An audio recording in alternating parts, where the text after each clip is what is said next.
Kapin 200 ka mga banay sa Glan, Sarangani Province ang apektado sa baha niadtong Biyernes. Samtang gatusan sab ka individual ang gibakwit sa Davao City tungod sab sa baha.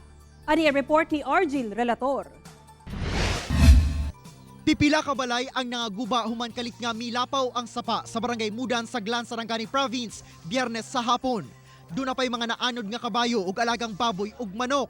Matud sa mga residente, hinay lang kuno ang ulan at panahuna apan kalit kunong misaka ang tubig sa sapa. Sir, porti na ka nagyuta dire kay ginaog na sa akong anak. Sa kapuso na sa murag sa bagyong Yolanda bitaw nakita na ko TV nga ang mga balay nga nag-anod.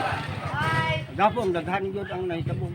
Hinuon walay nasamdan og missing atol sa Itabo apan anaa sa 200 ka mga banay ang apektado sa baha. Lampas tao sir talaga sa river dito sa nangyari with type of Mga concerned citizen nga maluoy pud sa amoa.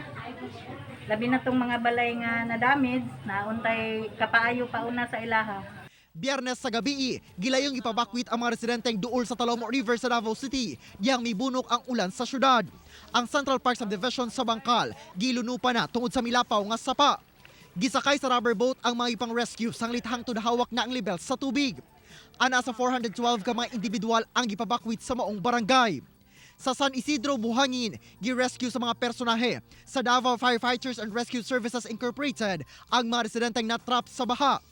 Sa Barangay Santo Niño, gipabakwit sab ang nasa 5 ka mga banay o 20 ka mga individual nga nagpuyo sa Purok 23 human naabot na sa hawak ang tubig. Gisuong sab sa mga rescuer sa Barangay Mintal BDRMC ang baha sa Purok 15 Golden Shower Street aron pagawas ang mga natrap sa ilang mga balay. Matod sa CDRMO, sobra 500 ka mga individual ang apektado sa pagbaha sa Davao City. Hinoon, nakabalik dayon sa ilang mga balay ang mga gipang bakwit diyang mihubas na ang tubig baha. Matud sa Pag-asa, Intertropical Convergence Zone ang naghatod og mga kusog nga pag-ulan sa maong mga lugar. Ako si Argil Relator para sa One Mindanao.